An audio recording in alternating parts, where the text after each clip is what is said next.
Alright! Good morning Pilipinas and good morning world! At sa ating makababayang OFW at makababayan natin na nandito sa Pilipinas na walang sawang sumusuporta dito sa ating munting programa, thank you so much! Mabuhay po tayong lahat hanggat gusto natin! Well, anyways, tuloy-tuloy na po tayo sa nagbabalita dito ng mga tamang balita at sugutin ang maling information na ipapakalat ng mga fake news peddlers, ng mga anti-Marcos, lalong-lalo na doon galing sa mga DDS na mga saltik makabayan. Yes, dapat silang sagutin. Bakit? Kasi paghahayaan natin sila na lagi pong naninira araw-araw kay PBBM at sa Marcos Administration sa katagalan bayan at ang mga paninira patunto yan sa mata ng ibang tao. So dapat silang sagutin kasi ang bagong Pilipinas, bawal po ang mga sinungaling. At siyempre, kasama niyo ba rin si Sir Ivan, ang pinakabulol na vlogger sa balat ng YouTube, pero bibigay sa inyo ng mga totoo at mga preskong balita na kinukuha natin sa tagapitbahay na social media. So magandang buhay sa ating lahat mga kabayan and a happy Thursday sa ating lahat. Okay, so before tayo mag-start mga kabayan, well syempre, as usual, i-check mark natin ang ating mga viewers na may maraming comment dyan sa baba sa ating comment section, ang ating pong top 5 commenters.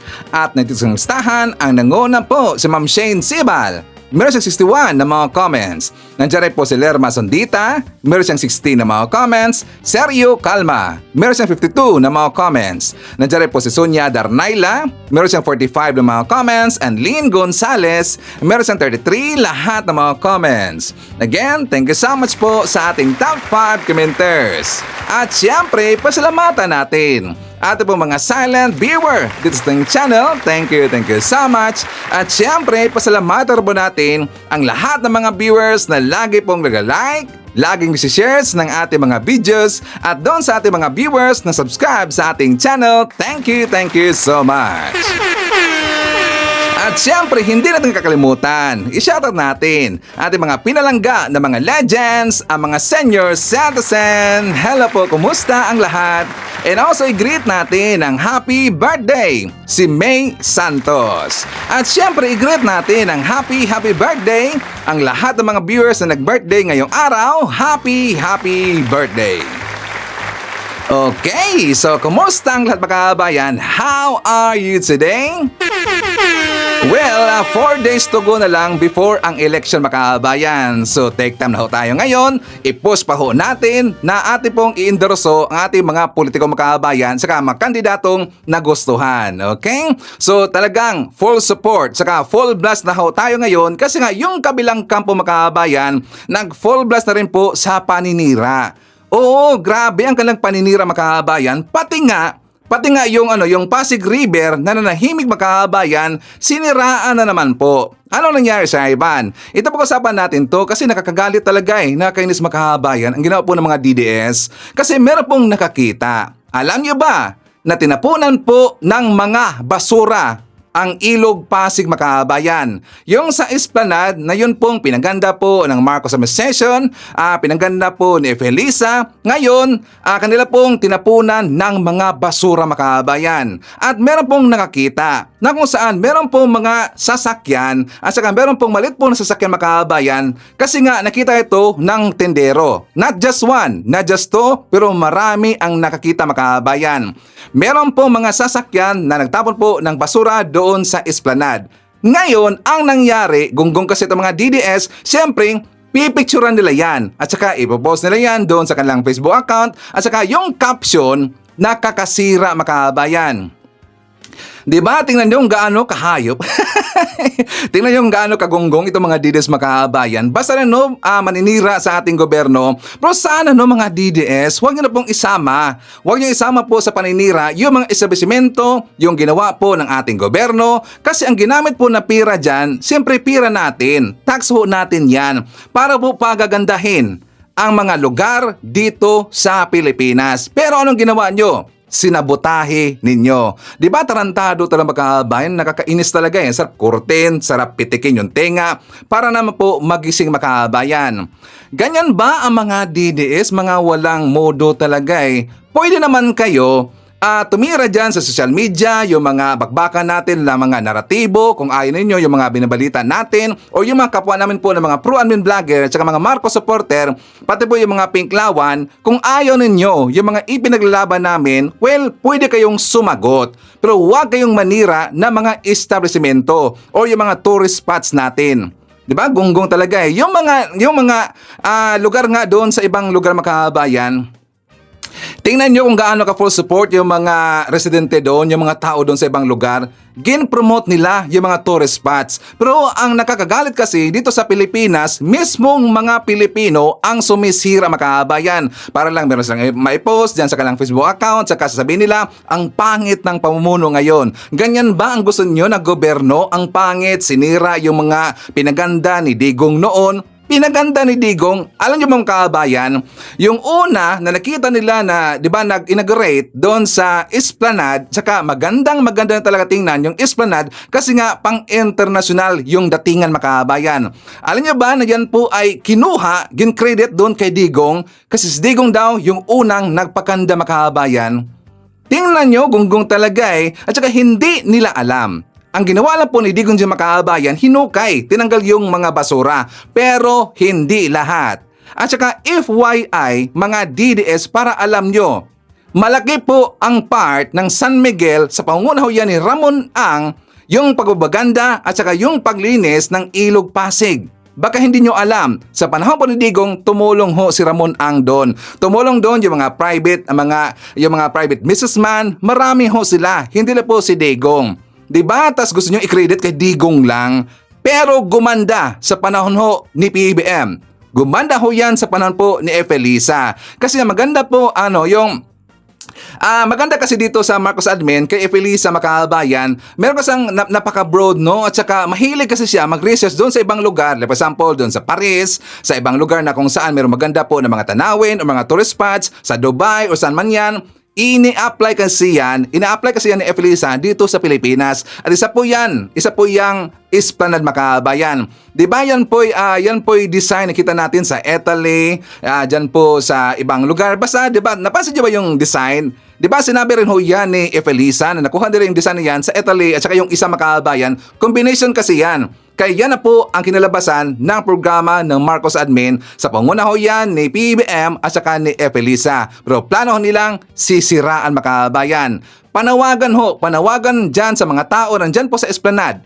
Kapag may makita kayo na magtatapon po ng basura, picturean ninyo at saka isumbong nyo sa gobyerno. Dapat magkakaisa tayo. Kasi nga isa lang po ang ating adhikain dito, panggandahin ang bansa natin, bansang Pilipinas. Pero siyempre, ang nakakalungkot, marami kasi mga uk-uk, no? Marami mga salot sa lipunan, mga pabigat po sa ekonomiya, mga laging nabibigay po na problema ang mga DDS sa pangunguna ni Sara Duterte. O, di ba, DDS? Gonggong kasi kayo eh. So anyways, makahabahan ko, magkasama mo natin kasi nga maraming nag-message sa akin ng mga kakampings, mga dilawan doon po sa aking post makabayan tungkol po kay Bam Aquino.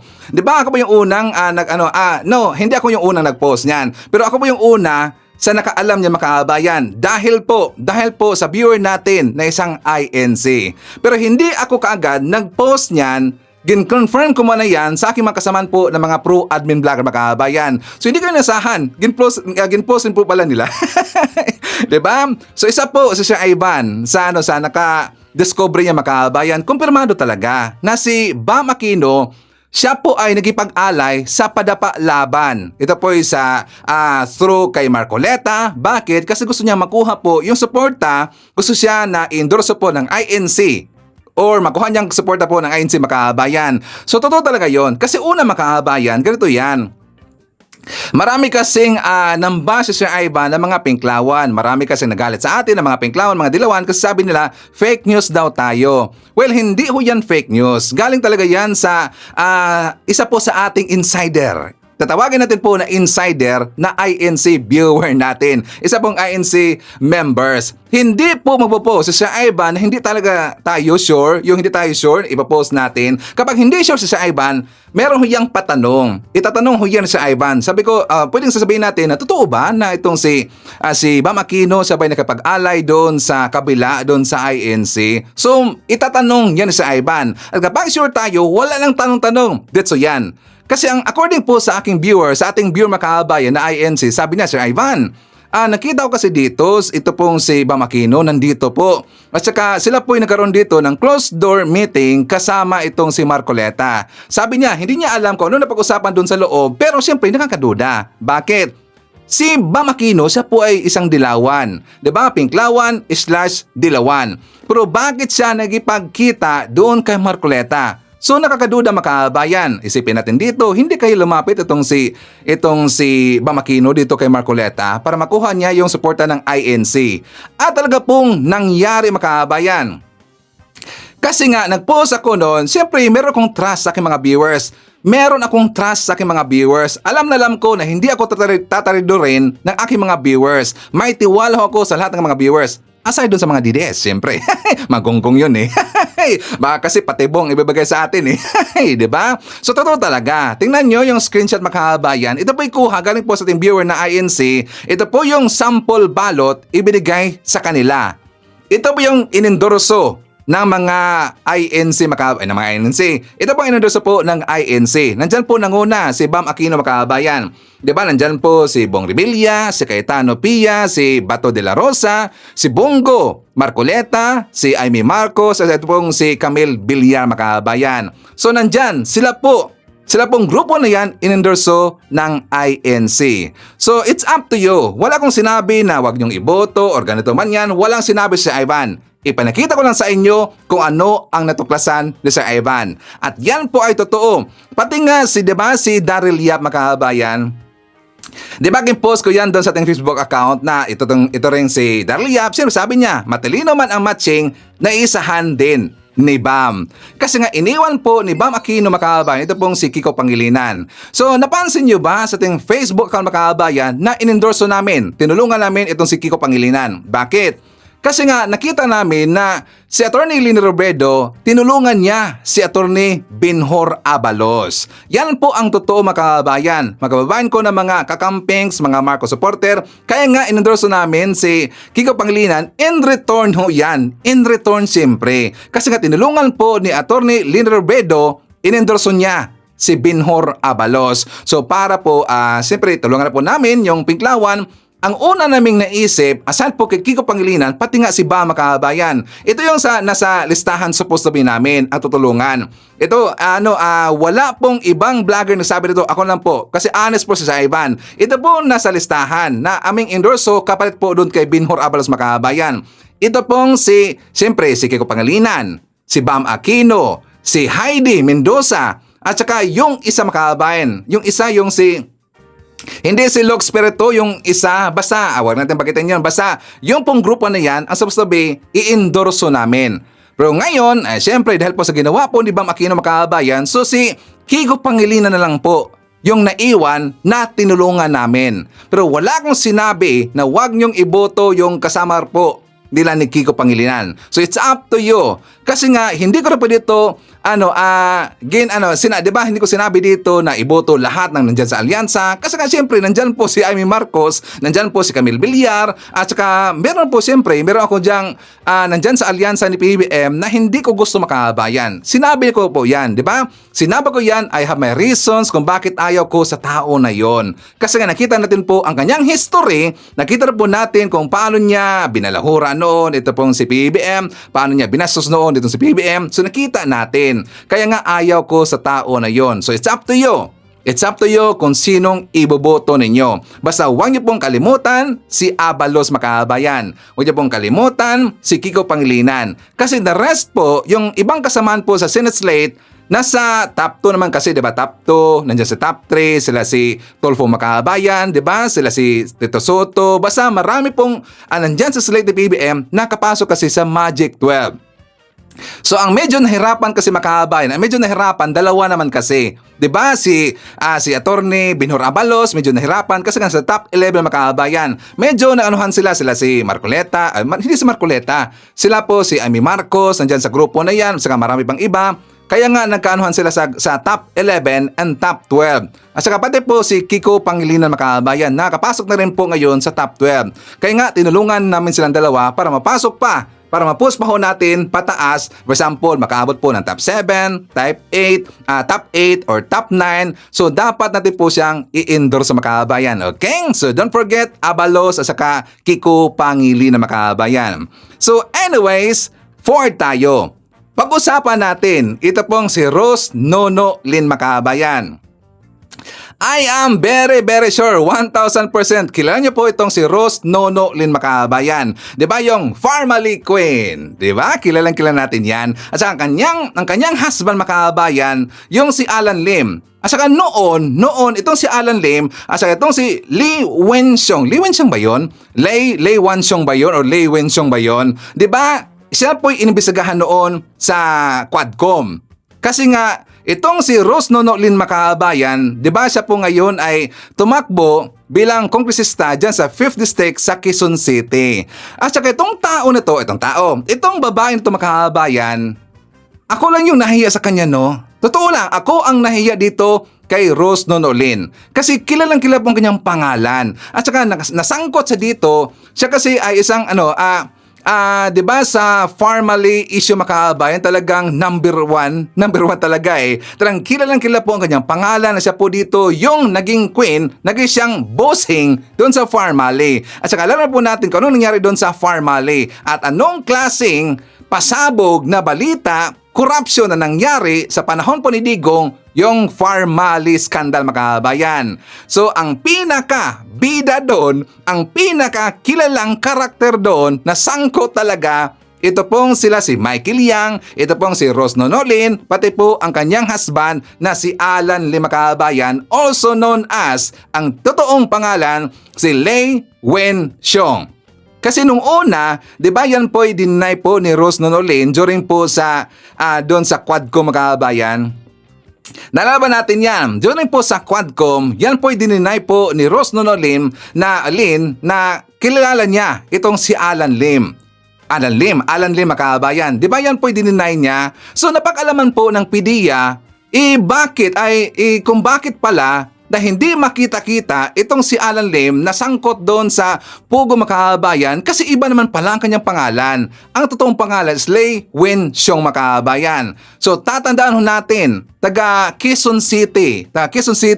Huwag niyo pong iboto yang si Rose Nono Lynn. At saka karagdagan po sa ating reaction Makabayan, saka mga pasabog pa ho natin na mga na discovery ni Sir Ivan, ipapakita ko muna sa inyo itong pag-file ng COC ni Rose Nono Lynn dyan sa Quezon City Makabayan. For more details, let's watch this. Samantala, tatakbong muling kongresista para sa Quezon City 5th District si Rose Nono Lynn. Kontrobersyal si Lynn dahil sinisilip ng Kamara ngayon ang kaugnayan ng mga negosyo nito at ng kanyang asawa sa illegal na Philippine Offshore Gaming Operators o POGOs, illegal na droga at umano'y criminal network.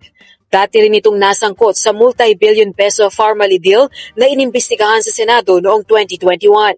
Nang tanungin ng media kaugnay ng show cause order na inilabas ng Kamara para dumalo ito sa isinasagawang pagdinig, matipid ang naging sagot nito.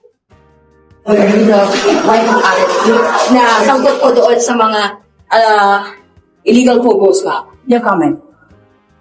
What can you say about the allegations po na yung mga companies nyo related po sa illegal drugs and other illegal activities po? Mamaya go back in the parts of it. Or you will send a lawyer lang po.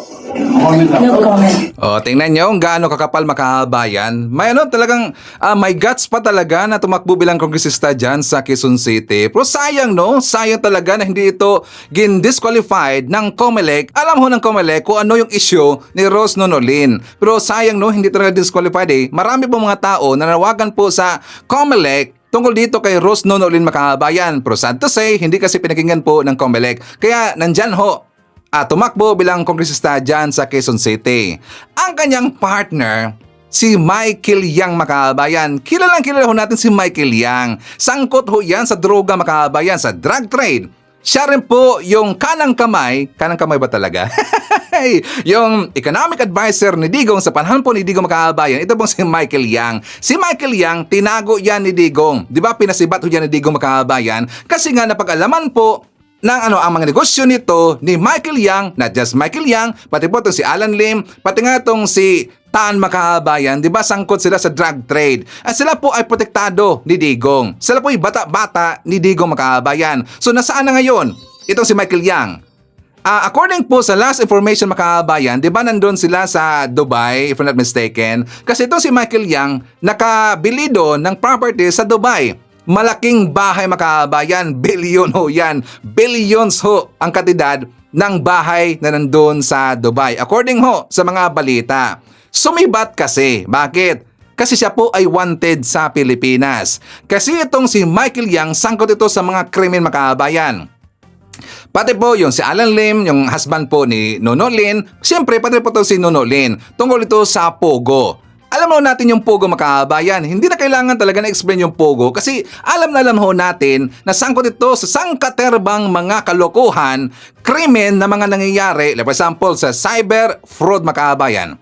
Cyber fraud, ang naunguna dito, sangkot dito yung Pogo. Ano ba yung cyber fraud? Ang cyber fraud mga kabayan, for example, dyan po sa mga cellphone natin, di ba merong scammer? Ini-scam kayo mga kabayan. Cyber fraud, kasama rin po dyan yung hinahack yung mga cellphone ninyo mga kabayan. Hinahack. And speaking of hacking mga kabayan, si Sir Ivan, biktima rin po tayo sa hacking. Yes, na-hack po ang aking account, ating Facebook page kahapon makabayan. Di ba napansin niyo ba walang vlog hapon si Ivan? Kasi nga, na-hack ang ating Facebook account. So, luckily, na-retrieve natin makabayan kinagabihan na or kanina lang po, mga later lang po. Kaya nga, late na ako nakapag-post doon sa ating Facebook account kasi nga, hindi lang po report ang ginawa ng mga DDS dito sa ating Facebook account, pati na po ginhack makabayan. Ganon ba kabalyable si Sir Ivan dito sa mga DDS? Ganon ba?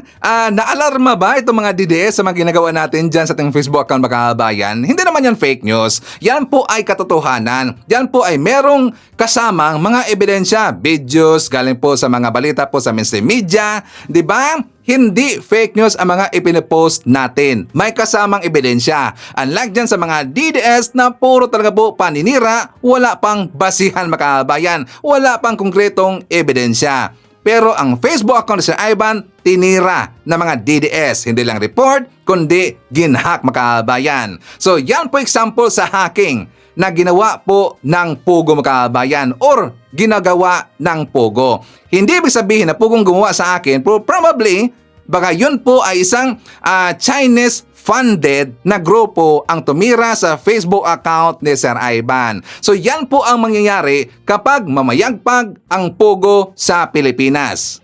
Mga kababayan ko na nandyan po sa Quezon City, okay lang ba sa atin na manalo itong Rose Nono Lin dyan sa inyong lugar? And also, kapag manalo itong si Rose Nono Lin makahabayan ko, ito ang nakikita ni Sir Ivan. Diba sila po ay bad record ngayon sa Pilipinas kasi nga nabuking na ang kanilang ginagawang kalokohan. Unlike, aside pa doon sa ginawang investigation sa Farmali at saka ngayon sa latest makahabayan, itong investigation po ng Pogo, talagang bad image itong si Rose Nono Lin. At saka napag-alaman at meron po mga ebidensya, meron po mga witnesses na itong si Rose Nono Lin sangkot sa drug trade, sangkot dito sa mga krimen dyan dito sa Pilipinas, sangkot siya sa Pogo at marami pang iba dahil rin po dito sa kanyang husband makabayan. Gusto niyo ba na makapasok ulit ang Pogo sa Pilipinas? Alam natin yung Pogo kasi nga sila po ay Chinese-funded makabayan. Ang Pogo, ano muna dyan? Chinese. 'Di ba? Napansin niyo ba yung latest na balita makabayan? Diyan po sa Giliran ba 'yon? Basta malapit po sa Comelec makabayan, meron pong nabuking na mga Chinese spy. At ang kanilang target makabayan, yung COMELEC. Kasi nga yan po'y pinaghahandaan ngayon ng taga-China or Chinese-funded, yung mga tauhan po ng taga-China na mga pro-China na mga kandidato padapa laban makabayan sa pangunguna ni Sara Duterte, na mga Duterte, ni Digong, pinaghahandaan nila ang election 2025. Kaya yun po ang nangyari. Minanmanan nila or baka ginhack na nila yung system ng COMELEC makabayan. Kung ano man ang makuha nila na information doon sa loob ng COMELEC, kaya nandun sila sa malapit, nakita ang kanilang sasakyan makabayan, meron pong pang-hacking. Kaya ho nilang mag-penetrate na mga system or frequency na konektado doon sa COMELEC makabayan. Kaya yun po na booking. Kasi makikita yan sa signal po na ginagamit po ng COMELEC, pati po ng ating kapulisan, galing po sa ating mga ahensya po ng gobyerno na kayang i-detect yung mga signal na hindi nila kilala makabayan. At yan po'y kaduda-duda. Yun po, nalikit nila yung lugar kung saan nandun po yung mga Chinese spy makabayan. Kapag mananalo itong si Rose Nonolin, ulitin na po nandito, gusto nyo ba na makapasok yung mga sleeper cell dyan sa Kongreso natin makabayan? Alam ba natin yung sleeper cell? Or naalala ba natin yung sleeper cell makabayan? Sila po yung mga spy galing sa China. Gusto nyo ba na makakapasok dyan sa Kongreso kung sakaling mananalo itong si Rose Nonolin makabayan? Yan po'y delikado. Delikado ho yan. At kung bakit eager talaga na tumakbo itong si Rose Nonolin for the second time makabayan. Second time ho yan. Diba? Second time na ho tumakbo itong si Rose Nonolin. Pero hindi siya nanalo last time makabayan. Ngayon tumakbo naman po. Bakit? Kasi gusto nilang makakuha po ng power dyan sa loob po ng Kongreso makabayan. At kapag mananalo itong si Rose Nonolin, sayang ho yung pinagpaguran na mga kongresista doon sa Quadcom makabayan. Kasi probably kanila po yang mamanipulahin. Kasi meron pong nakapasok na sleeper cell dyan sa Kongreso makabayan. At saka kapag meron rin pong makapasok na mga pro-China doon sa Senado, lagot na ang gobyerno natin makabayan. Nandyan pa si Rose Nonolin sa Kongreso natin, madagdagan pa ng mga padapa laban ng mga DDS, pro-China, Chinese funded na mga tao o mga kandidato doon sa Senado. Ano na ang mangyayari sa sistema ng gobyerno natin makabayan? Babalik tayo doon kung saan makabalik naman po yung Pogo, makabalik na naman po yung, alam mo natin di ba yung Pogo, sila po sangkot dito sa money laundering, sa human trafficking, and also doon rin po sa issue nila na marasang pinagtitigi, marang pinagbinugbog, at saka yung kasing mga tauhan na makabayan, mga employee, kapag hindi kasi nakakaabot sa kanilang quota makabayan, sa kanilang quota daw, sa kanilang quota, bubugin nila hanggang ito matigi makabayan. At kapag meron silang mga tao na nag-utang o nangutang sa kanila sa Pogo makabayan, kapag hindi ito makabayad, di ba, pinapakidnap nila. At kapag hindi pa rin ito makabayad, tinitigi, di ba, pinagjujumbag hanggang ito ay matigi makabayan. So sangkot sa mga ganyang gawain ang Pogo. Gusto niyo ba na makabalik or makakabalik ang Pogo sa Pilipinas makabayan? Kung ayaw ninyo, huwag niyong iboto itong si Rose Nonolin. Huwag niyong iboto itong padapa laban. Kasi sila po ang salot sa lipunan makabayan. Sila po yung pabigat sa bansa natin. Ang bansa natin, ang bansang Pilipinas, unti-unti na ho tayong nakakaangat makabayan. Unti-unti na ho tayong nilinis ito ng Marcos admin. Inayos ng Marcos admin. Gusto niyo bang makabalik sa ganun po na pangyayari ang bansa natin na kung saan lugmok tayo sa problema, maraming mga issues, gawa yun ng Duterte admin makabayan. Okay? Again, huwag niyong iboto si Rose Nonolin dyan sa Quezon City. Okay? So anyways, forward tayo.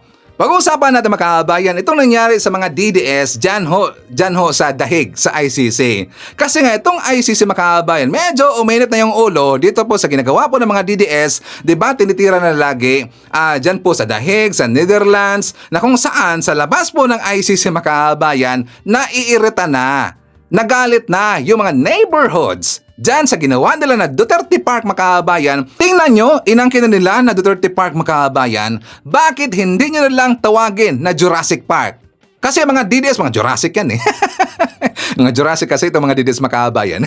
So bagay sa kanila, Jurassic Park. Ginawa pang Duterte Park, tas talagang binalahuro ang makabayan, binastos nila yung lugar. Sila po ay pinalayas na po dyan sa ginawa nilang Duterte Park makabayan. So ito po ang nangyari. May nakita tayo na post or vlog ni, kilala ba natin si Alvin and Tourism makabayan? Yung lagi pong nangunguna dyan sa Duterte Park, lagi pong nabibigay po ng information sa mga DDS. Ito pong si Alvin and Tourism. Pero nagtataka ko makabayan, bakit si Alvin and Tourism nandyan lagi po sa Duterte Park? Parang wala siyang ibang dyan no, sa Netherlands. Ano bang trabaho ni Alvin makabayan? Saka, siguro baka residente siyan sa Netherlands, pero lagi siyang nandyan po kasama sa mga DDS sa Duterte Park. Or ginawa nilang Duterte Park makabayan. Ito ang kanyang sinabi. Mga kababayan, I received a call from those who are actually at the Duterte Park and may police po daw na pumunta. Huwag po tayong mangamba or ma-worry about this police showing up kasi nga they only wanted to have a dialogue. I also spoke to the police and they will wait for me at 1 o'clock for me and Aldo, of course. We're going to talk to them and we're going to relay information of what steps were already taken in relation to also letting the municipality or the local authorities know kung ano ba yung position namin as protesters just rightfully gathering in front of a public sphere. Kasi nga yung proposed na alternative location kung saan kami pwedeng mag-gather, we find it a little bit dangerous. Kaya we also proposed another location na nandun lang din sa ICC detention facility. If you're facing the detention facility, it will be on the left right corner dun sa may merong basketball. Okay, so ipinalam niya sa kanya mga followers makabayan, mga DDS, na sila po ay pinapaalis na ng kapulisan ng Netherlands. Kasi nga talagang binalahuran nila, binastos nila, sinira nila yung park na malapit doon sa ICC makabayan. Di ba nakita natin yan? Kasi araw-araw sila nandun makabayan. Di ba nasira na nga yung Bermuda doon? Kaya nga tinawag nila na Duterte Park. Pangit po ang lugar na walang Bermuda makabayan versus sa merong Bermuda. Di ba? Agree ba kayo kasi Ivan? Yung lugar kasi kapag merong lote makabayan, for example sa bahay natin sa lote, maganda kasi yan kapag merong Bermuda makabayan, mas gaganda ho na merong Bermuda. May mga flowers, may mga plants at saka maayos po na organized lahat. 'Di ba? Maganda kasi yung lugar na merong Bermuda. So dahil nandyan lagi po yung mga DDS makabayan, ginawa lang party-partihan, ginawa nilang lugar na kanilang pagrarally, nasira yung lugar. Nangamatay yung Bermuda makabayan. So bagay sa kanila na Duterte Park kasi pangit ang lugar. Pangit rin po yung mga ugali na mga DDS makabayan. Pangit, 'di ba? Pangit kapag walang Bermuda. Siguro, yan po ang rason kung bakit nainis na itong mga kapulisan dyan sa Netherlands. And also, pati po yung mga neighborhood dyan sa ICC makabayan. So ito po yung post. Babasahin po natin. Bodots update, nasaan ang kulto? Good news for the neighborhood near the ICC Detention Center in The Hague. The Dutch police instructed the ragtag DDS crowd to vacate the small park where they dance the bodots and chant their prayers. Clearly, the residents, they have enough of their insanity. Meanwhile, their cheerleader, Rocky, is gallivanting around Europe. Masarap ang buhay ni Rocky, the asylum seeker, while his fellow noisemakers are toiling under the Dutch sun. So yun na po ang post ni Joel Vega makabayan. So ngayon po, ito pong ebidensya na sila po ay pinapalayas na ng kapulisan natin doon sa kanilang tinatambayan na park makabayan, yung small park malapit po sa ICC. Kasi nga galit na itong mga neighborhood dyan sa Dahig makabayan. So ngayon, bakit sila pinapalayas? Kasi nga, tingnan nyo ang pinagagawa ng makabayan. Ito po, for example, di ba sumaya sila ng bodots doon? Everyday ho yan nila ginagawa makabayan. Sino ba ang hindi maiinis sa ginagawa nilang ito? Sige.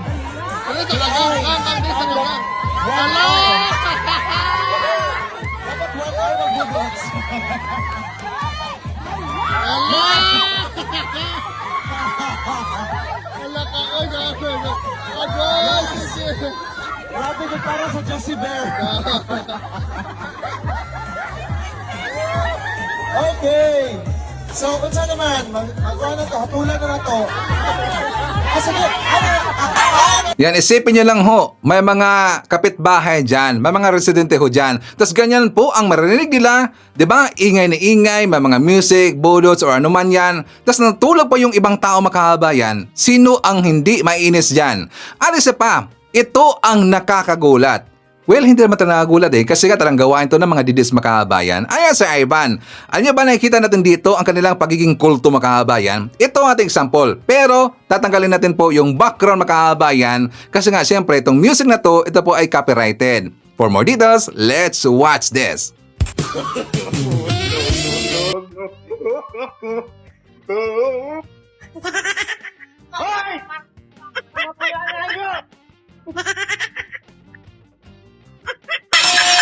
Oh my God. Di ba mga man? Huwag na sabihin. Tapos meron pang worst makahabayan. Ito ang worst. Ano yan, Sir Ivan? Sabi ho dito ng isang DDS, sabi niya, kahit ano pa sabihin nyo, solid Tatay Digong pa din kami. Kung malapit lang sana Hong Kong sa Netherlands, willing ako magpapagamit ng katawan kay Tatay. Ay putya naman, no? Kung yon ang paraan para maibsan kalungkutan niya sa sukulan na makahabayan. O, diba? Handang-handang magpapajugjog, kayang-kaya nila at handang-handa nila na magpagamit kay Digong makahabayan. Diba? Tingnan nyo kung yun daw ang ikakaligaya o ikakatanggal po ng kalungkutan ni Digong doon sa loob po ng detention center makahabayan, ready siya. Tapos sabi pa niya, maiintindihan naman ng mister ko yun dahil solid idol niya din si Tatay. Anak nang. Anak ka nang po. Grabe, no? Matanong natin dito yung mga DDS supporter. Ganyan ba kayo? Willing ba kayo doon kay Digong? Mapaganon? Tatayo ba yun? Tatayo ba yun? Diba, mga Marcos supporter, mga dilawan? Anong masasabi ninyo dito sa pinanggagawa po ng mga DDS at sa mga inaasta ng mga DDS na handa na silang magpaganon kay Digong makahabayan? Please comment sa baba, babasahin niya mamaya ni Sir Ivan. O, di ba? So ngayon, dahil kumpirmado po na sila po ay tatanggalin na dyan sa park, so sabi po ni Malcolm Conlan makahabayan, nalaban natin si Conlan, yung British na feeling Pilipino makahabayan. Sabi niya, gathering in the Duterte Park is crucial for our mental health na makahabayan. We are upset, angry, distressed, and frustrated over what happened to former President Duterte. Being there help us cope. We can be closer to him. It's our right.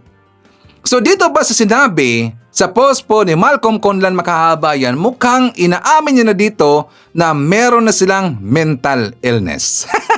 Sakto ba? Sakto ba, DDS? Meron na kayong mga mental illness? Baka malapit na, baka isang pitik na lang, dadalhin na kayo sa mental hospital. Diba? Sobrang stress, wala na sa katinoan, hindi na natin maintindihan kung anong kalang iniisip makahabayan.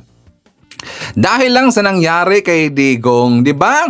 Magkakaganyan pala kayo kapag merong mangyari kay Digong or nakulong na itong si Digong forever. Kasi nga kapag itong si Digong makahabayan, makukulong ito or hatulan na guilty, 30 years ho siyang makukulong. Di ba? So isipin niyo po, ilang buwan pa lang mga 1 month and how many days ago pa lang na nakulong ito si Digong dyan sa ICC makahabayan, nagkakaganyan na ang mga DDS. How much more kung abot po ng 1 year makahabayan? Baka makita na lang ho natin sa balita, malaman na lang natin dito sa mga DDS na nandun na po sa mental hospital, ito mga DDS na nandyan sa dahig makahabayan. O diba? So kapirmado, meron silang mental illness. So ngayon, ayaw nila na makinig po sa pulis makahabayan. Anong nilang ginawa?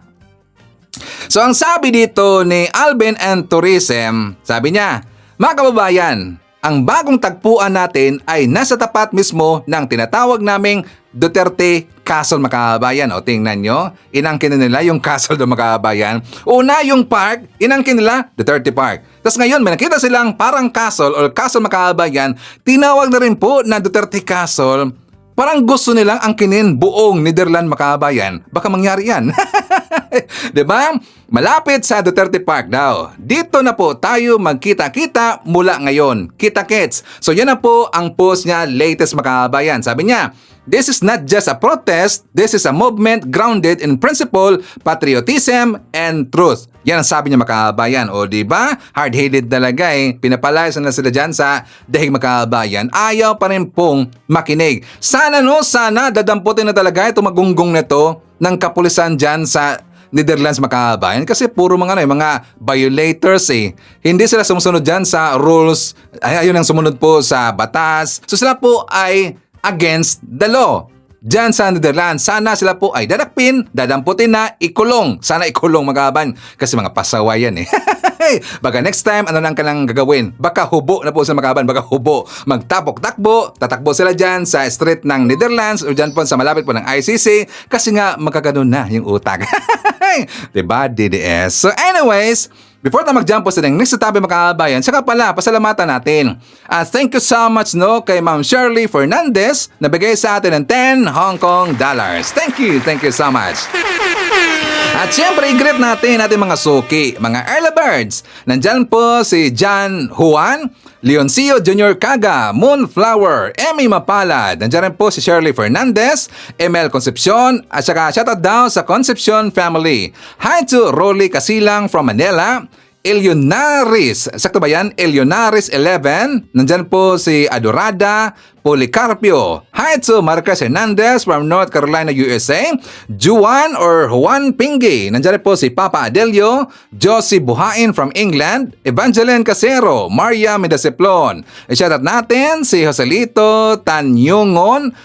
He's watching from Bagalangit, Mabini, Batangas. Nandyan po si Sir Jaime Garcia. I-shoutout natin si Direk Erwina Argilies and Direk William Mayo. Pero siya nga pala, si Direk Erwina Argilies, mga kababayan, meron siyang interview today. Yes, May 8, Thursday, meron siyang interview si Direk Erwina Argilies sa isa pong kilala na network, mga kababayan. So, supportan natin po si Direk Erwina Argilies. So, kay Direk, good luck at saka break a leg. Okay. So anyways, ipapakita ko muna sa inyo ang vlog ni Mike Abbey. For more details, let's watch this. Ito ang matindi. Talagang hindi nawawala sa balitaan itong mga Duterte. Lalo na si Vice President Sara. Nakakasawa ng ibalita pero sa totoo lang, sa kanya ho nanggagaling ang mga balitang kailangan pag-usapan at ipaliwanag sa bayan. Kasi ngayon po, ang kanyang sinasabi, si First Lady Lisa Araneta Marcos, asawa ni Pangulong Marcos, ay pinagbibintangan niya na may nangyari at may kinalaman daw sa nangyari sa Amerika. Ito, pakinggan po ninyo ito. Meron na naman siyang sinasabi rito at bahala na po kayo kung kayo maniniwala sa panibagong akusasyon nitong si Sara. Pakinggan po ninyo. Ng malaking krimen sa Estados Unidos na merong namatay dahil sa drug overdose. At kung makikita ninyo doon, sa police report ay nandoon ang pangalan ni First Lady Lisa Marcos. Doon sa loob ng kwarto, si First Lady Lisa Marcos, at nandoon sa police report, cocaine yung sinasabing nagkalat doon sa kwarto na yon, ay bigla na lang nilang hinila, kinidnap, kinuha, dinukot si Pangulong Duterte. Ayan, no? So, ayan, no? Dinudugtong na naman yung pagkakahuli kay sa kanyang ama. Anyway, yun po yung mabigat na akusasyon. Dinidiin po ni Vice President Sara Duterte, abogada yan, ha? Abogada, huwag natin kalimutan. Kasi napakahalaga ng abogada, dapat alam ang mga sinasabi at dapat may mga basihan na sinasabi. Si Lisa Araneta Marcos daw ay may kinalaman doon sa krimen na nangyari dyan sa Amerika. Yung controversial na pinag-uusapan nila before. Napilit nilang dinadamay ang First Lady. Pinapalabas ka nila, nakulong sa Amerika. Samantalang matagal lang nandito sa Pilipinas. Si First Lady Araneta Marcos. So hindi totoong nakulong sa Amerika. Pero ngayon, sinasabi ni Sara ay meron daw kinalaman. Maniniwala ba kayo? Kapanipaniwala ba yan? O ito'y bago na naman nung pagsisimula ng batikos or paratang nitong si Sara Duterte. Kasi kung totoo, ito, ang tagal ko po kasing police reporter at NBI reporter at naging court reporter po ako. Ang pag-iimbestiga, pagpapatunay, ebidensya, testigo, at pagpapail ng kaso, hindi po biro yan. Yung paratang dapat may kaakibat na dokumento. At kahit na may paratang at may dokumento, kung hindi naman kapanipaniwala, wala rin nangyayari. Pero yung sinasabi niyang kasali, kasama, si First Lady, mabigat pong akusasyon. Okay?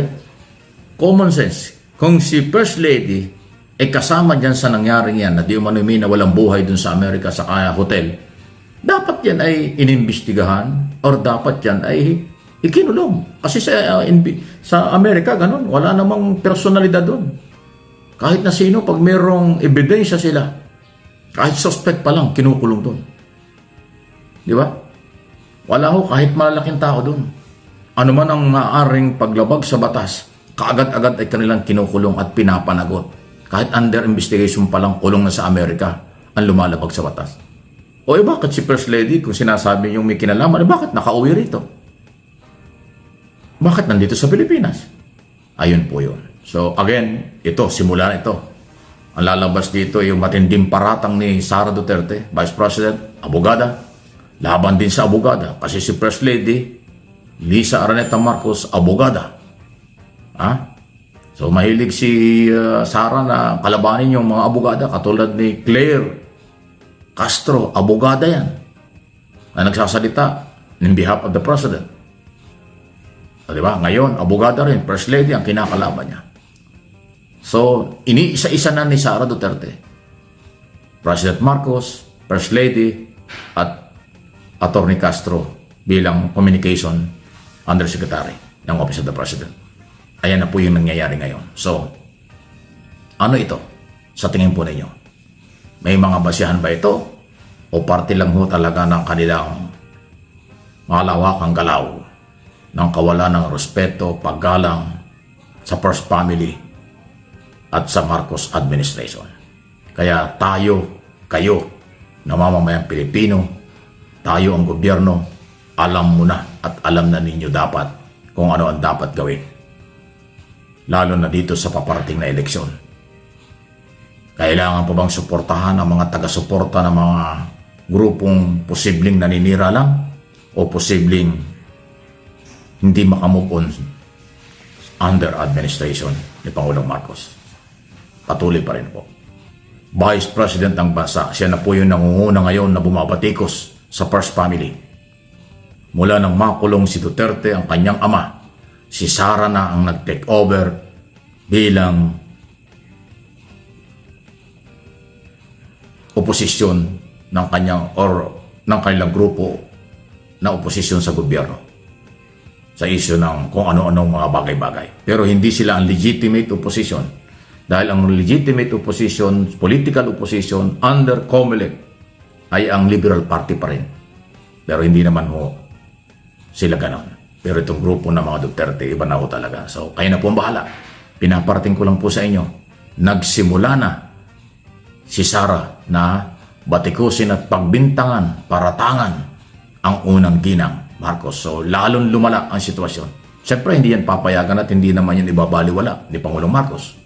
Definitely, sasagot dyan ang Pangulo through Secretary, Undersecretary Castro. Abangan nyo sa susunod na mga ilang oras. Sasagot si Castro dyan, si Castro dyan, dahil siya yung Palace Press Officer, Communication Undersecretary, Presidential Communication Office. So, sasagot dyan. At may magtatanong dyan. Pero huwag nating kalimutan, si First Lady po ay hindi taga-gobyerno. Ang First Lady po ay tumutulong lang sa Pangulo. Wala po yung posisyong sa pamahalaan. Yung pagiging First Lady ay talagang trabaho lang yan tumulong sa Pangulo. Pero ayan, idinamay na. Pinagbintangan pa sa krimen na di umano'y may kinalaman. Ang lupit. Kung yung Estados Unidos, wala namang ginawang aksyon para ikulong ang First Lady. At katunayan, pinayagang makabalik ng bansa, ibig sabihin, walang problema. Pero ngayon po ay yan ang bintang ng pangalawang Pangulo, Abogada Sara Duterte. Okay, so kitang-kita naman talaga natin na itong si Sara Duterte walang kwenta makaabayan. Ang kanyang pagiging abogado, kasi sabi na, attorney daw to eh. Attorney ba? With no case makaabayan. Hindi ko alam na meron bang nahawakan na kahit isang kaso itong si Sara makaabayan. Mukha yatang wala eh. Kasi according po sa ating mga kasamahan po ng mga vlogger makaabayan, ito lang si Sara ay isang attorney with no case. So, di ba? Sakit yan. Attorney with no case. Ibig sabihin walang kwenta na attorney makaabayan. Bakit? Kasi siya po'y paniwalang-paniwala no, dito kay Hita, dito kay Maharlika. Paniwalang-paniwala dito kay Dean Chase kasi meron doon sila mga ebidensya makaabayan. Doon na siya nagbabase tungkol dito sa issue ni Paulo Tontoco na sangkot daw si FL Lisa makaabayan. Diba kahit ginagamit lang nila kahit gagamitan lang nila ang kanilang critical thinking makaabayan plus IQ, hindi ba sila nagtataka kung bakit nakauwi ng Pilipinas si Efelisa makaabayan? Di ba gunggong talaga eh. So dahil napag-usapan ni Sir Mike Abe itong si Sara makaabayan, pag-usapan natin siya. But before that, shout naman natin, nandyan po si Tess Faraon, Juicy B, hi to Monfam, nandyan po si Lynn Gonzalez, hi to Teresita Bihasa, Rosenda Aunso, Trening Lozano, shoutout natin si Regina Oxon, Victor Dogwe, Monet Moromio, nandiyan po si Sev Romero, Jane Medina, Eden Gonzalez, shoutout natin si Mary Grace San Miguel from Silang Cavite, hi to Joselisa Moises, Estila Tangliben, nandiyan po si Absalon Adornado. Okay, so mga kababayan ko, pag-usapan natin yung prime water na pagmamayari ng mga bilyar makaabayan. Diba nung nabalitaan ho yan ni Sara Duterte makaabayan na iimbestigahan or paiimbestigahan ni BBM yung nangyari dito sa mga walang kwentang serbisyo ng prime water makaabayan. Ito ho'y pasakit ng taga Bulacan, nasdyan sa Tagaytay, pati nga dito po sa Visayas area makaabayan, basta po sa Bohol, saka marami pang iba. Talagang ito'y pasakit ang prime water. Kasi nga ang kanilang serbisyo makaabayan, ang pangit talaga eh, 'di ba? Ang pangit. Kasi 'di ba una pong nag-vlog niyan, nag-documentary niyan, 'di ba, yung Rappler makaabayan. Naalala nyo ba na ipinakita ko dito yung documentary ng Rappler, and after po sa dokumentary ng Rappler makaabayan, ito pong si Villar, siya po ay tinanong during po doon sa rally sa Bulacan makaabayan. Kasi nga ibinida niya yung pabahay nila na pamilya Villar makaabayan na kailangan daw ng bahay, yung mga kababayan natin magiging libre daw or hindi mahirap na magkakaroon daw ng bahay makaabayan. So ngayon, ang sagot kasi at saka ang sigaw po ng mga tao doon sa Bulacan na mga sumama po sa rally makaabayan, ang kailangan daw nila yung tubig. Diba? Doon po yun, nag-viral makaabayan after po sa ginawang dokumentary ng Rappler. Kasi doon po sa dokumentary ng Rappler makaabayan, sa hindi pa nakita noon, diba, nandun po ang isang mga residente, pinuntahan po ni yung si Lian Buwan ng Rappler makaabayan. Diba, in-interview niya yung isang lola, in-interview niya yung isang mama na ataga doon sa Bulacan makaabayan, na talagang problema ang tubig gawa ng prime water makaabayan. Nung una daw okay. Nang pumasok ang prime water, nagkalitsi-litsi na ang kanilang tubig makaabayan. At hanggang mga opisyal na po sa San Jose del Monte, sa Bulacan makaabayan, ang nagreklamo na dito. So ito po ang ating ebidensya. For more details, let's watch this. Ano bang accountability ng Prime Water sa atin? Para lang tayo naka-hostage dito na saltaan tayo ng salita pero parang hindi naman tayo pinakikinggan. Tapos, lalong ko yung mga hotline nila. Yung hotline nyo ba na yan, gumagana? O, kinuha ko yung number nila, tinawagan ko, walang sumasagot. Yung mga comment section nila sa Facebook, naka-off. So, wala talagang para madinig tayong taong bayan. Kaya, ako na mismo, nagsalita, nag-privilege, hinihiling po namin. At ang hiniling namin sa kanila, asan yung MOA? Asan yung kontrata? Humihingi kami ng kopya ng kontrata hanggang ngayon, hindi pa rin nila binibigay. Kasi para malaman natin, tingin ko, marami ng mga violations. Parang ang dating sa amin, hanggang dito lang kami kasi hindi namin sila hawak. Mas may nakakahawak sa kanila yung national. Meron pang mga reklamo yung mga contractor na hindi pa nababayaran dun sa pag-ayos ng kalsada. Kasi minsan pag binubutas nila yung kalsada, hindi na binabalik eh.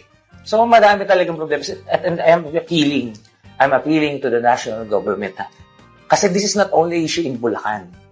Ang problema ng prime water, hindi lang sa Bulacan. Problema din to sa Cavite, problema rin to sa ibang lugar. I think this is a national issue na dapat pakialaman na rin ng mga legislator natin sa national government. Okay, take note, Sara Duterte. Ang nanawagan dito, mismo mga official po dyan sa Bulacan.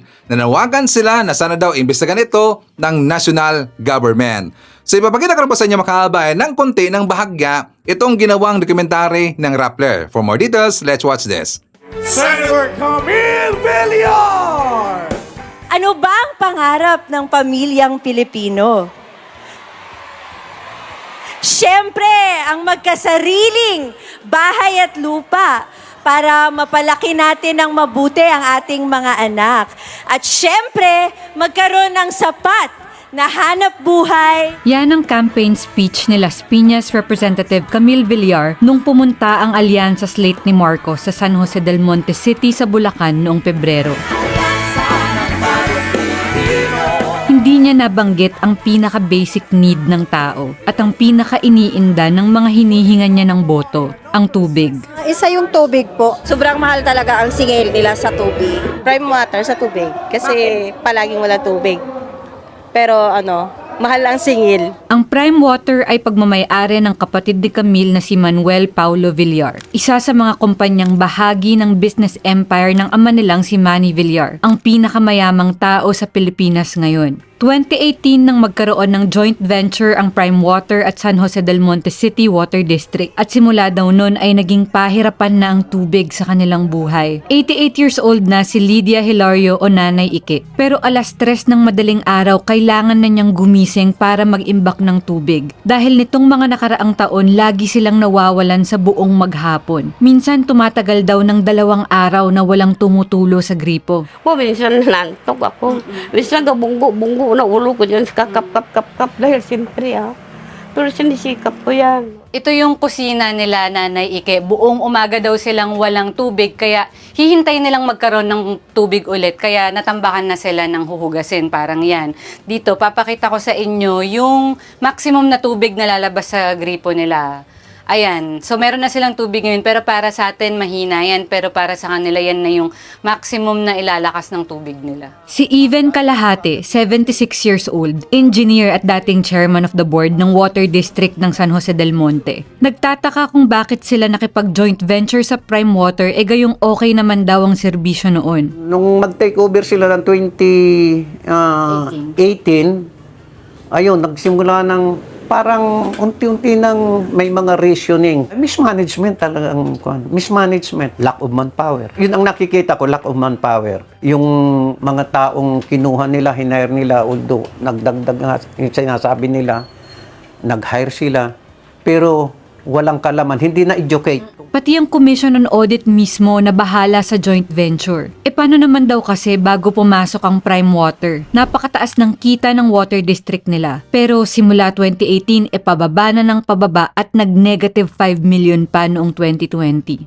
Ang sabi noon ng Water District sa COA, kung tataasan daw nila ang hati nila sa kita, baka tumaas pa ang singil ng tubig. Pagtataka ng COA, bakit tila okay lang sa Water District na tumaas ang kita ng Prime Water hanggang lumiit ang kita ng gobyerno at nalulugi pa nga? Habang ginagapang ng Water District ang kita nila, ang Prime Water Infrastructure Corporation ng mga Villar payaman ng payaman at umabot na nga sa bilyon ang kita. Hindi naman daw nagkulang ang mga residente, sabi ni Kalahate, dahil tumakbo na sila noon sa korte. Pero talo sila dahil sabi ng huwes ay dapat sa Supreme Court daw sila lumapit. Ang kaso, wala na raw silang pera pang pondo ng isa pang Supreme Court petition. Parang mahirap ngang bumangga sa kumpanya ng pinakamayamang tao sa bansa. Ang dating konsehal na si Irene Del Rosario, nakulong na dati sa kasong cyber libel na ikinaso sa kanya ng isang tao dahil sa pagtuligsa niya sa joint venture. Idinemanda na rin daw siya ng sedition dahil sa namuno sa pulong ng mga residente para usisain ang kontrata. GOCC ang Water District at technically, hindi sila napapasa ilalim ng city government. Pero mayor pa rin o governor ang nag-aaproba ng mga ia-appoint sa board. Sinubukan na raw niya noong usigin ng city government para sila na ang mag-imbestiga. Bakit daw hirap na hirap pa rin sila sa tubig sa kabila ng pinalilibutan sila ng deep well at malapit sila sa Angat Dam? Ngayon para mairaos ang pang-araw-araw may mga rasyon mula sa truck at mga tangke sa iba't ibang lugar na ang tawag ay tawid uhaw. Hindi ako nakakuha ng support. We're not moving forward. We move backward. Kasi ginamit namin yung tawid uhaw 1998-2000 eh. Ngayon bibigyan nyo kami ng tawid uhaw. Na yung mga tao, pag naubos na yung nag-aagawan yung mga tao kasi kailangan mauna sila dun sa pila eh. Naabutan nga namin ang mga batang ito na nag-iimbak na ng timba-timba ng tubig habang nagre-refill ang truck ng Prime Water. Pero sa kabilang barangay, parang paubos na ang supply. Bawal ka nga maligo, makikisalok ka lang. So tignan natin kung may masasalok tayo. Meron naman. Okay, so yan lang mga kabayan. You have the idea. Yan po ang ginawa na dokumentary ng taga-Rappler ni Lian Buwan. So tingnan nyo ang bangungot na naranasan ngayon ng taga-Bulacan mga kabayan dahil po sa Prime Water. So napakalaman ho natin na ito pala ay nakipag-joint venture panahon pa ni Digong mga kabayan, 2018. Joint venture under ito sa program po ng PPP or Private Partnership Program mga kabayan. So nakipag-joint venture sila dito sa isang private company pagmamayari ng isang bilyar mga kabayan. Hindi ba yan conflict of interest? Di ba? Kasi nga si bilyar nasa gobyerno mga kabayan, pagmamayari ho yan na isang bilyar. Tapos di ba bawal ho yan mga kabayan?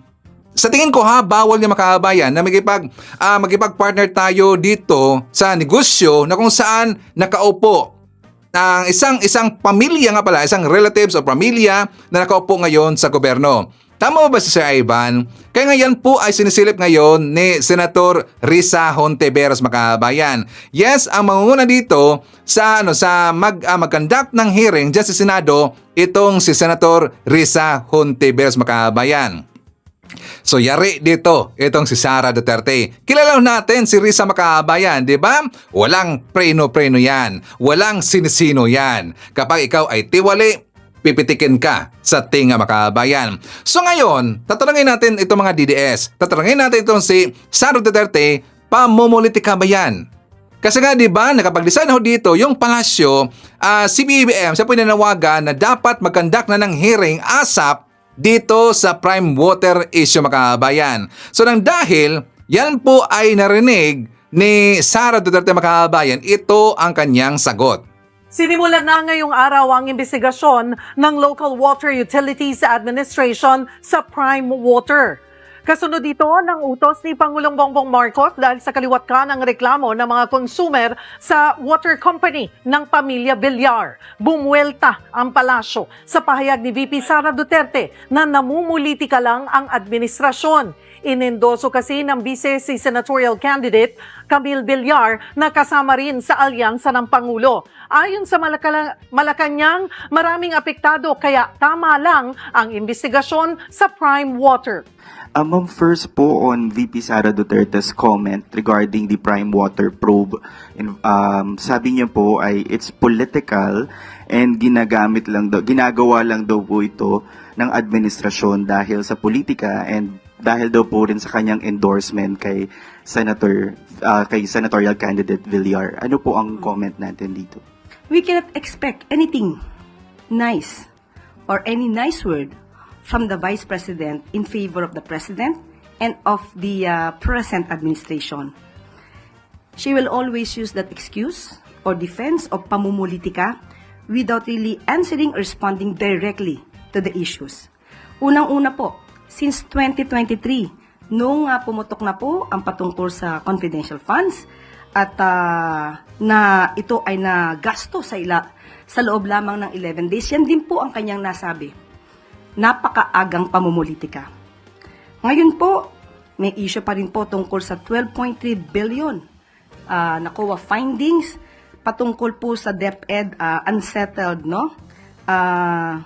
financial transactions ng DepEd sa pamumuno po ni VP Sara. Yan pa rin po ba ang sasabihin niyang pamumulitika?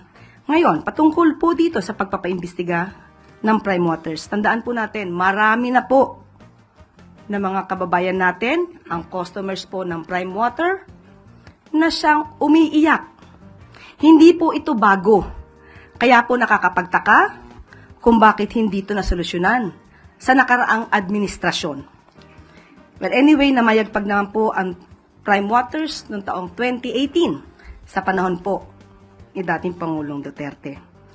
At ang nais lang po sana natin, kung ano mang pakikipag-argumento po o pakikipag-diskusyon ng ating Vice Presidente, sana po ay i-level up po natin. Rason sa rason, datos sa datos, huwag gamitan ng masasamang salita or pagmumura.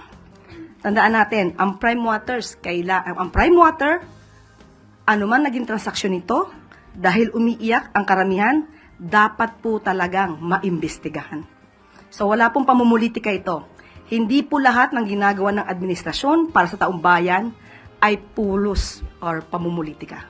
Kailangan pong trabahuhin, obligasyon po ng gobyerno at ng Pangulo na tugunan ang lahat ng hinaing ng taong bayan. Yusek, we have a follow-up question from Pia Gutierrez, ABS-CBN. Mamingi lang po ng details dun sa investigation. Which agency will investigate Prime Water at kailan po ito magsisimula? Nag-start na po. Ngayong araw na to. Ang luwa. We have another follow-up question from Maris Umali, GMA7. Ma'am, sabi niyo po kanina, marami ang umiiyak tungkol dun sa mga complaints nga po na to. So, pwede niyo po bang mabanggit sa amin what specific complaints trigger the DTI's, this investigation particularly, and how widespread? At kung sakasakali, ma'am, na the findings confirm the lapses, ano pong sanctions ang pwedeng kaharapin ng Prime Water or other providers, if ever? Unang-unang umiiyak po ay Bulacan, Cavite, Laguna, Bohol, Pangasinan. Hindi lamang po yan, marami pa pong iba. Kung di po tayo nagkakamali, meron 73 joint venture agreements ang Prime Water sa mga water district, local water districts. So malaliman pong pag-iimbestiga ito.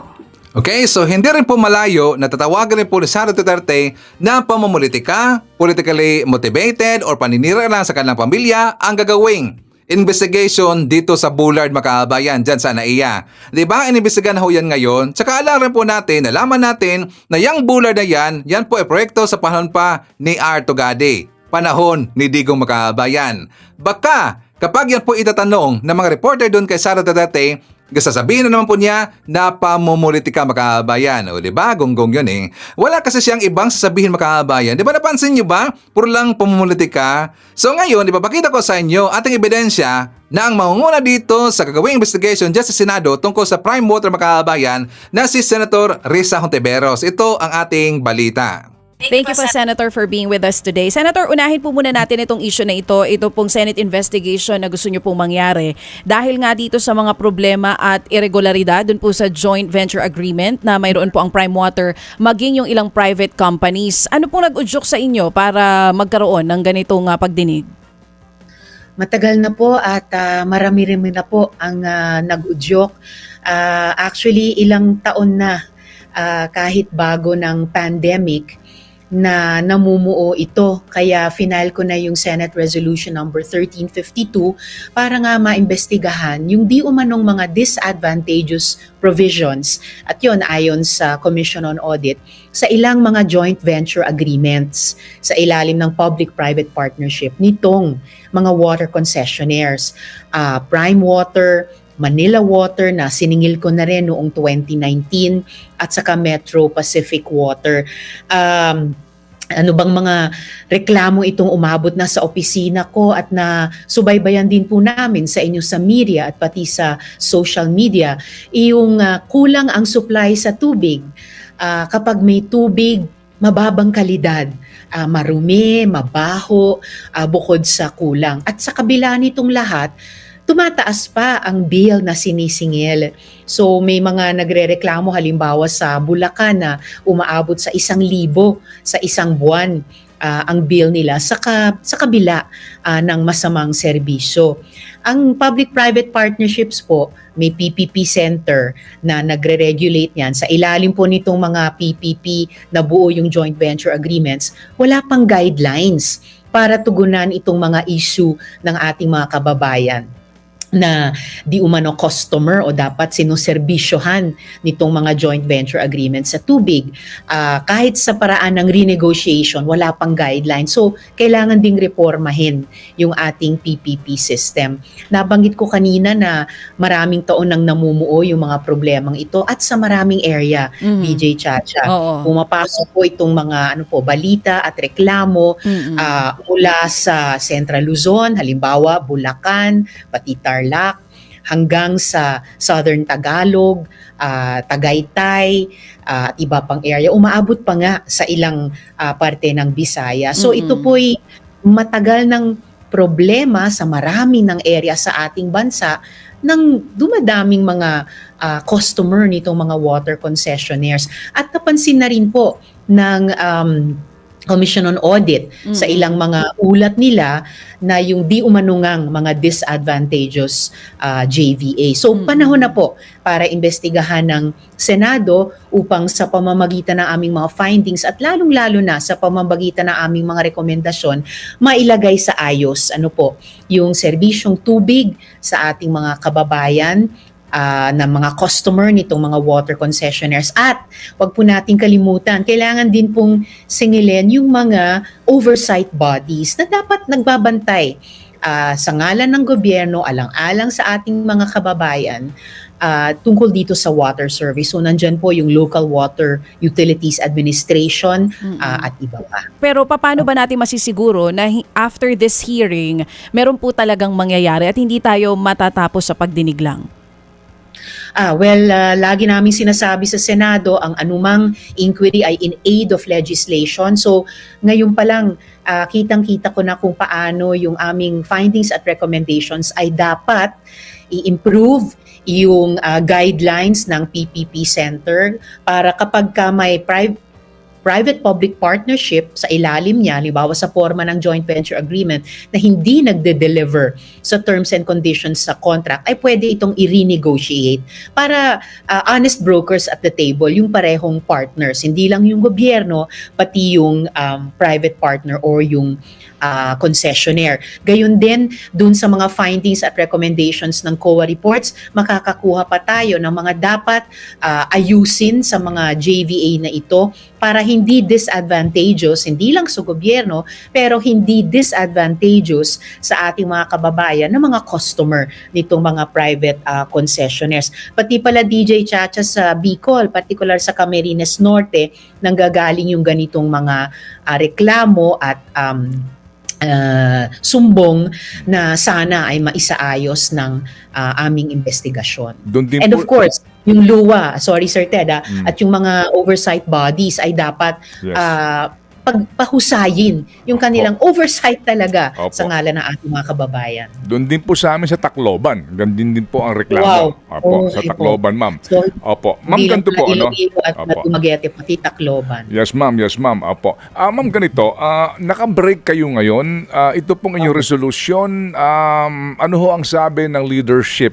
Meron ba kayong tentative schedule kung kailan po posibleng mangyari ang inyong hearing? Wala pa pong tentative schedule o komento ng liderato ng Senado, pero inaasahan ko po, Sir Ted, na pag-resume namin sa 2 ng Hunyo ay maire-refer ito sa tamang komite. Hinihiling po ng resolution ko sa Committee on Public Services at kapag iskinedule na po ng tagapangulo nito ay sana agad magsimula yung inquiry dahil kainitan po ng tag-init ngayon. So talagang nagsusumigaw ang ating mga kababayan ng tubig, no? Hindi lang itong patak-patak, palpak na serbisyo, pero yung dapat na quality at quantity na water service na binabayaran naman nila. Mas lalong hindi mananalo or mahirapang manalo itong si Camille Villar ngayon, mga kababayan. Dahil po dito po sa issue, di ba, sa Prime Water, tapos ngayon nagkipag-alyansa pa dito kay Sara Duterte, nandun na po sa kampo ng padapa laban, mga kababayan, mas lalo nang hindi siya mananalo ngayon. mahirapan siya makabayan. So ngayon, eager na at panic mode na ngayon ang padapa laban ang grupo ni Sara Duterte, itong mga bilyar. At syempre, hingi talaga yan ng suporta ang mga bilyar dito sa panig ng mga Duterte makabayan. Lalo na ngayon na meron pong gagawing investigation si Senator Risa Tiveros sa Prime Water makabayan. 'Di ba? Dapat hamakan nila yan ng sangkaterba mga Duterte supporters dyan sa Senado makabayan para hindi malabdan. Alam niyo ba ng Bisaya ang hindi malabdan? Hindi pa kakialaman yung Prime Water makabayan. So anyways, share mo natin. Nandiyan po si Evelyn Garcia, Josephine Gallego, Tony De Los Reyes. Shoutout natin si Amelia Gutierrez from Laguna. Nandiyan po si Lorito Canaveral. Shoutout daw to Ronnie working in Chumas Casino Resort. Hi to a full chicken. Nandiyan rin po si Jess Tabto from Calaba, Laguna. Martel T. Luisito Niedo, Angelita Hulsanger. Hi to Phil Macabato, Axel Roses. Hi to Ashen and Shirley Risman. Okay. So mga kababayan ko, ipapakita ko sa inyo siyempre ang ating good news. Para malaman po ng mga DDS, malaman po ng mga anti-Marcos na nandito sa ating channel, para alam nila ang mga plano ni PBM, yung mga lakad ni PBM, at saka yung anong mga inisyatibong ginagawa ng ating gobyerno. For more details, let's watch this. Ipinagmalaki ng administrasyon ni Pangulong Ferdinand R. Marcos Jr. ang tagumpay ng bansa matapos matanggal ang Pilipinas sa Financial Task Force Gray List. Nangangahulugan niya itong may malakas at malinaw na patakaran at batas ng bansa kontra money laundering at pagpondo sa terorismo. Dahil dyan, tatatag pa ang kredibilidad ng Pilipinas sa usapin ng financial system. Inaasahang magbibigay ito ng mas mababang requirement para sa pagpapadala ng pera papasok at palabas ng bansa. Makakapaghikayat rin ito ng mga foreign investor na mamuhunan sa Pilipinas dahil sa maayos na financial integrity ng bansa. Sa isang seremonya sa Malacanang, pinarangalan naman ang mga taong nagsumikap para maalis ang Pilipinas sa Gray List. Nananatiling mataas ang bilang ng mga Pilipinong may trabaho ngayong Marso ayon sa Philippine Statistics Authority. Patuloy ang hakbang ng pamahalaan para magbukas ng maraming trabaho sa bansa. Mataas pa rin ang bilang ng mga may trabaho ngayong taon kumpara noong nakaraang taon sa kaparehong buwan ng Marso. Pero may bahagyang pagbaba sa employment rate kung ikukumpara ang datos ng Marso na nasa 96.1% at buwan ng Pebrero na nasa 96.2%. Ayon sa PSA, bumaba ang employment rate dahil sa pagbaba ng labor force participation rate o bilang ng mga naghahanap ng trabaho. Ang nakita namin dito, una, substantial ang kasi very dynamic yung ating labor market, yung mga particularly for those na nasa age 15 to 24. So dito itong March 2025 nakita namin na substantial ang nag-decide na bumalik sa school. Wala din na italang pagbabago sa unemployment rate base sa year-on-year na tala nito sa buwan ng Marso ngayong taon at nakaraang taon. Sa katunayan, kung ikukumpara sa Pebrero taong kasalukuyan, bumaba ang dami ng bilang ng mga unemployed na nasa 1.93 million noong March 2025 kumpara sa 1.94 million noong February 2025. Kabilang naman sa mga nakitang dahilan ng pagbabago sa employment rate ng Pebrero 2025 dahil sa mga hamon sa sektor ng agrikultura at ang election ban. Gayunpaman, tiwala pa rin ang ahensya na tataas muli ang bilang ng mga nagkakatrabaho pagkatapos ng eleksyon. May ban pa kasi on hiring sa mga government positions. And ito ay sa tingin namin may impact dito sa pag-reduce ng employed persons, particularly for this particular sector, yung government, yung public administration, defense, compulsory social security. Pero sa tingin namin, pagbalik naman, kasi yung ban matatapos na right after the election, babalik na naman ito. Siguro yung mga hiring lang medyo na-delay. Samantala, patuloy naman ang pagbubukas ng mga trabaho sa bansa sa tulong ng mga programa ng pamahalaan tulad ng pagsasagawa ng mga job fairs. Ito ay bahagi ng pangako ng administrasyon ng Pangulong Ferdinand R. Marcos Jr. na mabigyan ng sapat na kita at kaginhawaan ng buhay ang bawat pamilyang Pilipino. Inihayag ng Philippine Statistics Authority na naging epektibo ang mga hakbang ng administrasyon ni Pangulong Ferdinand R. Marcos Jr. para mapababa ang presyo ng bilihin, partikular na ang bigas. Mula sa dating 48 pesos na per kilo ng bigas, bumaba na sa 40 pesos ang binibili ng tricycle driver na si Armando 8 pesos na tipid yan kada araw o katumbas ng 240 pesos kada buwan. Saan niyo po ginagamit yung mga naging OPD? May anak po kayo? Yung iba pang baon-baon. Kagaya ngayon, magpapasok na naman. Kaya mga school supply nila. Hinatabi niyo po. Oo, natatabi nung Batay sa price monitoring ng Agriculture Department noong Abril, nasa 33 hanggang 45 pesos ang kada kilo ng regular milled rice. Mas mababa sa 40 hanggang 50 pesos noong nakarang buwan ng Enero. Ayon sa Philippine Statistics Authority, naging epektibo ang mga hakbang ng administrasyon ni Pangulong Ferdinand R. Marcos Jr. para mapababang presyo ng bilihin, partikular ang bigas. Kabilang narito ang pagpapatupad ng maximum suggested retail price sa bigas na nag-oobliga sa mga rice retailer na magbenta ng hanggang 45 pesos na kada kilo ng imported rice. Malaki yung naging epekto nung ginagawa ng gobyerno para sa pagbaba ng inflation ng bigas. Ang ating pong MSRP ngayon ay 45 pesos per kilogram. Madami na po tayong nakikita across provinces na may 45 pesos na bigas and even lower for some provinces na hindi po natin nakikita ng mga nakaraang buwan dahil mga nakaraan talaga pong nasa 50s pa, 50 pesos pataas po yung ating yung presyo ng ating bigas. So, yes po, malaki yung naitulong nung ginagawa ng gobyerno at nakaambag ito dun sa pagbaba o pagbaba ng presyo ng bigas at pagkakaroon natin ng negative inflation sa bigas mula noong January 2025. Mula 1.8% ang buwan ng Marso, bumagal pa sa 1.4% ang kabuang inflation rate na karang buwan ng Abril. Ito na ang pinakamababang inflation rate simula noong November 2019. Positibo ang PSA, magpapatuloy ang ganitong trend. Nakikita po natin na ang ginagawa ng gobyerno po. Sa ngayon po, meron po tayong maximum suggested retail price na 45 pesos per kilo sa ating pong bigas. Kung magpapatuloy po yon, given din yung mataas na presyo ng bigas nung nakaraang taon, base po sa base effect, magkakaroon pa din po tayo ng tuloy-tuloy na pagbaba ng inflation ng bigas. Kamakailan lamang inilunsad na rin ang 20 pesos meron na o tig 20 pesos per kilo na bigas. Nag-aalok din ng tig 33 pesos hanggang 45 pesos na rice for all ang Agriculture Department at mga lokal na pamahalaan. Layo ng mga hakbang na ito na mabawasan ang presyo ng bilihin at mapagaan ang gastos ng mga consumer. Nasa 20 sako ng bigas ang ipapadala ng NFA Region 6 sa Central Visayas para mas maraming mamimili ang makinabang sa 20 pesos na bigas.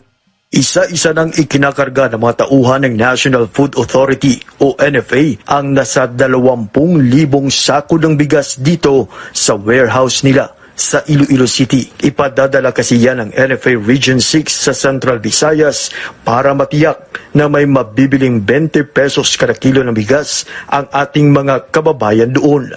Ginawa yan kasunod ng inaprobahang marketing plan ng NFA bilang dagdag sa supply para sa inilunsad na 20 bigas meron o BBM na sa lalawigan ng Cebu. Paglilinaw naman ni NFA 6 Regional Manager Jasmine Gintag, walang magiging problema sa supply ng bigas. Actually, sapat ang ating stocks dyan, and we are continuously procuring the palay of our farmers. As of now, ang inventory po namin, rice form, we have 105,000 bags of rice.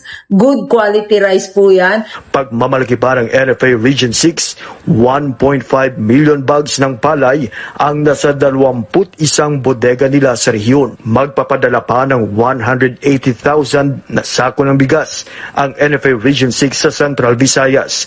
Una nang sinabi ng Department of Agriculture na maganda ang kalidad ng mga bigas na ibibenta sa publiko, alinsunod na rin sa utos ni Pangulong Ferdinand Marcos Jr.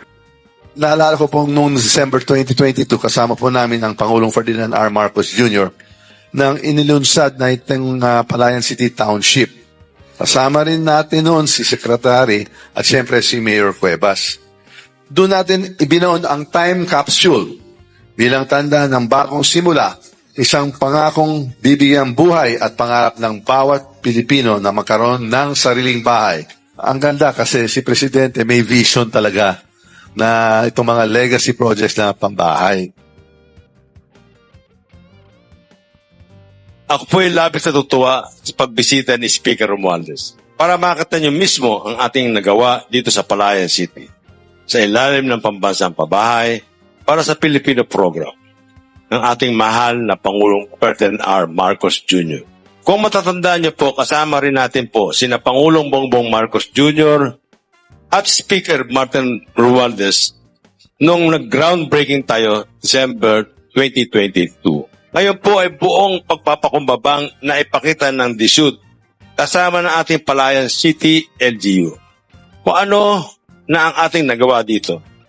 May mga natapos na condominium building na pwedeng-pwede ng tira ng ating mga kababayan. Makikita niyo po yung pabahay po natin, hindi na po drawing to. Yung pangako po ng ating pamahalaan, lalo na po ni Presidente Marcos, makakamtan niyo na po lahat. Pagkalto po ang programa ng gobyerno at suportado po ng ating mahal na Pangulo at ating Speaker, lahat po tayo ay magiging masaya. Kaya po palakpakan po natin ang ating Speaker at ating mahal na Pangulo. Sa Kongreso, sinisiguro po natin na tuloy-tuloy ang suporta sa pondo, batas at mga polisiya na magpapabilis sa pagbuo ng mga pabahay at higit sa lahat, magpapadali sa pagkuha ng mga unit ng ating mga kababayan. Ang bagong Pilipinas, isang gobyerno hindi lang nangangako, kundi nagtutupad, hindi lang nakikinig, kundi kumikilos. Okay, so kung nagustuhan ninyo ating mga topics ng araw mga kababayan, please give a like naman po sa ating video. Malaking tulong ho yan. At kung hindi man kalibisan sa inyo, please i-share natin ating mga vlogs mga kababayan para malaman po ng mga kababayan natin na hindi alam yung mga totoong nangyayari dahil sila po ay binulag ng kabilang kampo ng mga DDS fake news peddlers. Okay, so please like and share.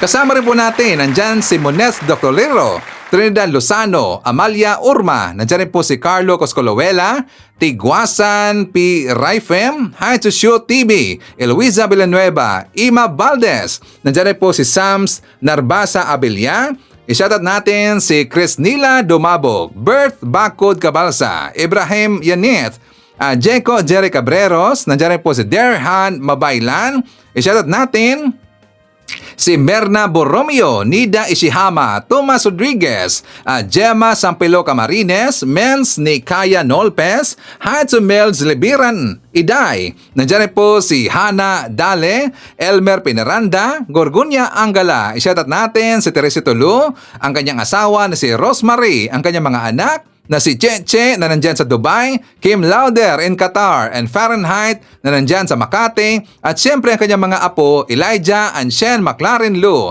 Hi to Carmen Robertson, Sunya Hasigawa, Hilda Baldomino Pita, JRN, Jimmy Okyupi. I-shoutout natin si Sally Ramos Katunggal, Ana Holwa, Roro Siquera, Tess Temaliwan, Ruben Basinga Salindong, Hi to Milagros Banes, Ivy Alfonso, Mambren BF, and hi to Felicitas Manibog.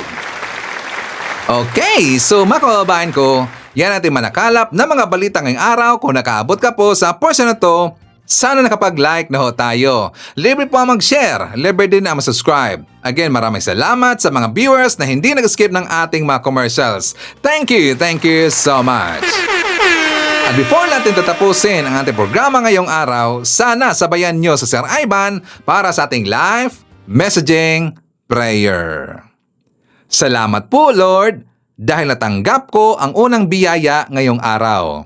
Iyon ay ginising mo kami ng may lakas at walang sakit sa pangangatawan. Naway samahan mo kaming muli ngayong araw sa iba't ibang gawain namin. Patuloy mo rin po sanang bantayan ang aming mga anak at ihatid sila ng ligtas sa aming mga tahanan. Maraming salamat sa iyong presensya sa lahat ng oras, Lord.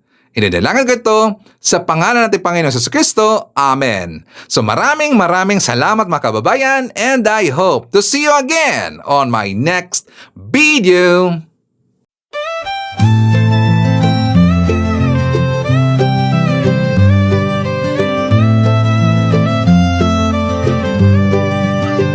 Sa bawat pagsikat ng araw, ikaw ay nandyan. Tinig mong matatag sa amin ay gabay, pag-asa ng bayan. pangakong totoo. BBM, isa kang totoong tao. Sa mahirap at api, ika'y sumusuporta. Tapat mong paglilingkod, lahat kami nakakita. Sa iyong pamumuno, bayan ay umaangat. Bagong Pilipinas, pangarap ay tapat. Ikaw ang aming BBM, Pangulong matapat. Sa puso ng masa, inaangat ating watawat. Sa hirap at ginhawa, ika'y kasama.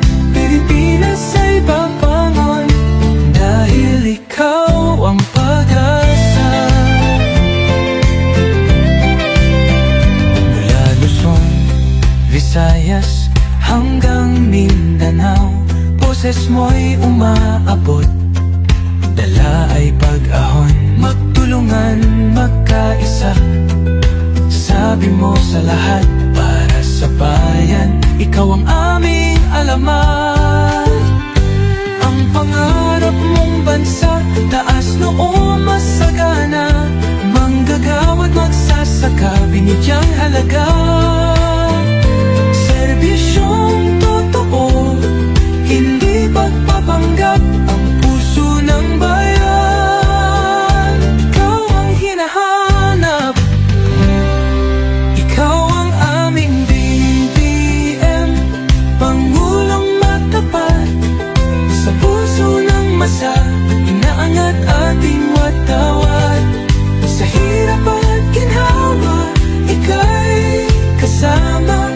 Pilipinas ay babangon, dahil ikaw ang pag-asa.